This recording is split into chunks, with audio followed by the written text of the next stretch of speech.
Hello friends, नमस्कार। देखो, एक दुर्गों के अंदर जो सबसे लास्ट फाइल है ना, लास्ट वीडियो, लास्ट टॉपिक दुर्गों का डिस्ट्रिक्ट वाइज, ये उदयपुर में है। ठीक है, टी के बाद टोंक, टी में टोंक देखा, उसके बाद अपन PQRS TUV है ना, तो ये U4 उदयपुर लास्ट है। तो इसमें अपन दो दुर्ग देखते हैं, अपन सज्जनगढ़ और ऊंटला का दुर्ग, है ना। सज्जनगढ़ सज्जनगढ़ और ऊंटला। ठीक है, सज्जनगढ़ देखते हैं अपन सबसे पहले। तो ये क्या है, जो अपन फतेह सागर झील देखते हैं उसके पास ही पहाड़ी पे स्थित है सज्जनगढ़ दुर्ग। सज्जन सिंह ने बनाया, इसे नाम सज्जनगढ़ दुर्ग है। ठीक है, ऐसे निर्माता वर्तमान स्वरूप फतेह सिंह है। अभी देखते हैं सज्जनगढ़ दुर्ग है ना। प्रकार कैसा है, गिरि दुर्ग। तो गिरि कैसे आ गई, अवैध पर्वत, औदक वन, ध्यानवन गिरी। फिर गिरी और पर्वत कौन सा है, फिर बासंदरा, है ना। सज्जनगढ़ बासनदरा, बासंदरा। ठीक है, निर्माता कौन है, सज्जन सिंह। ठीक है, इंपॉर्टेंट शासक हुए अपने सज्जन सिंह। फिर निर्माण पूर्ण कराया फतेह सिंह ने। तो फतेह सिंह ने फतेह सागर झील का निर्माण कराया, जिसे आप एक बार मैप में देखना।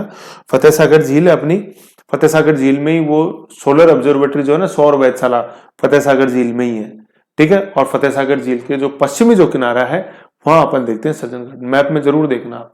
पिछोला झील, पिछोला झील से उत्तर के अंदर फतेह सागर झील, और फतेह सागर झील के पश्चिम के अंदर सज्जनगढ़ पहाड़ी पर। पहाड़ी कौन सी, बासंदरा।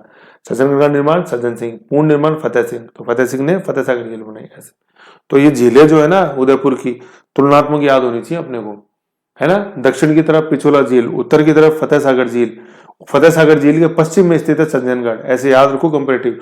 वो जमाने गए जब पूछेंगे सज्जनगढ़ झील कहाँ है, उदय सागर झील कहाँ है, फतेह सागर झील कहाँ है, सब गए वो जमाने, है ना। तो दक्षिण में क्या अपने को पिछोला, पिछोला झील के उत्तर में फतेह सागर, पिछोला झील के पूर्व के अंदर उदय सागर, समझ लो, यूं है। और फतेह फतेह फतेह सागर जो झील है उसके पश्चिम में क्या है, सज्जनगढ़ स्थित। एक दूसरे के तुलनात्मक याद होनी चाहिए हम लोग, समझ गए ऐसे। फिर इसका अन्य नाम क्या है, उदयपुर का मुकुटमुनि, पहाड़ी पर स्थित है, मुकुट के समान दिखता है। जैसे अपन देखते हैं अपना जयपुर का मुकुटमुनि कौन सा है, नाहरगढ़। जयगढ़ नहीं, नाहरगढ़। आमेर दुर्ग, देन जयगढ़ दुर्ग और नाहरगढ़। नाहरगढ़ दुर्ग किसने बनाया, आपने, सवाई जयसिंह।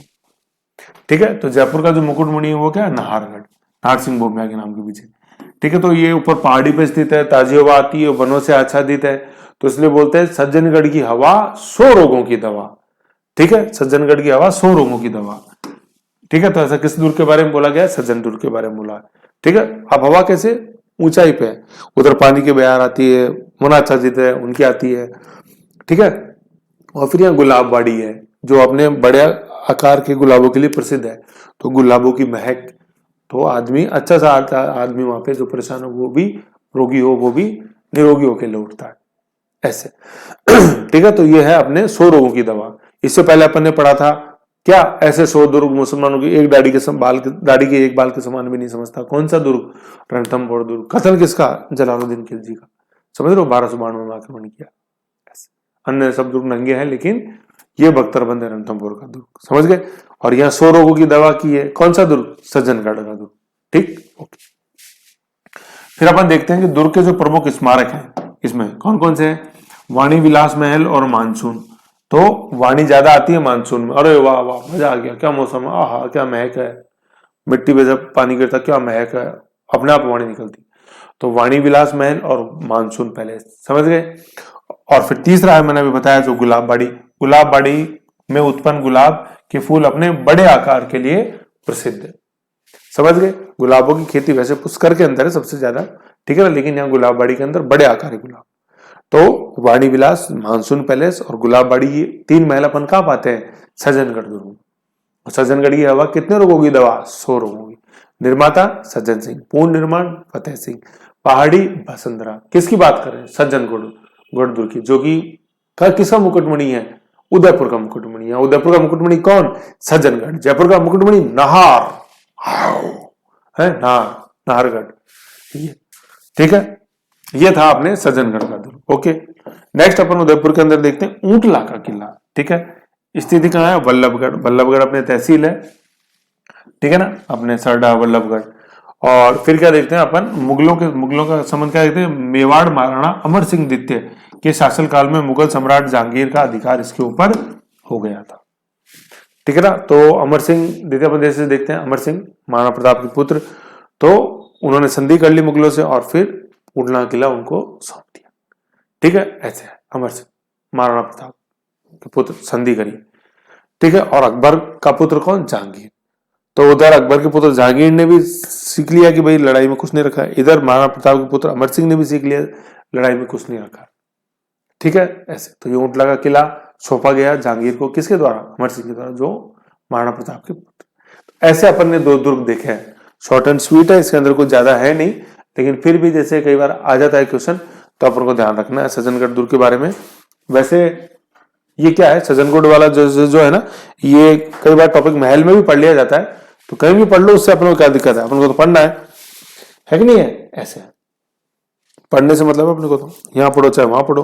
अब क्या है, जैसे दुर्ग जैसे ये कंप्लीट हो गए अपने, है ना, तो इस बार अपन महल का टॉपिक देखेंगे।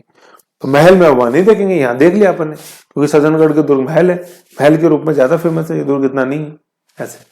क्योंकि सज्जन सिंह तब तक आ जाता, ईस्ट इंडिया कंपनी की स्थापना हो चुकी थी, सब वो अटैक वगैरह का मामला खत्म हो चुका था, संधियां हो चुकी थी, है नहीं ऐसे। तो ऐसे ही अपने फोर्ट्स वाला टॉपिक है। ठीक है, तो फोर्ट्स में सबसे लास्ट जिला था जो अपन ने यूज उदयपुर लिखा।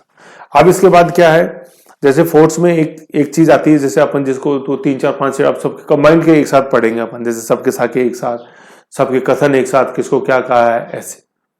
ठीक है ना, वो देखेंगे अपन। ओके, तो उसके साथ साथ अपन देखेंगे 2 माइनर टॉपिक और है वास्तुकला के, जिसको अपन एक तो महल बोलते हैं, एक छतरिया बोलते हैं। ठीक है ना, उनको भी अपन देखेंगे, महल और छतरिया।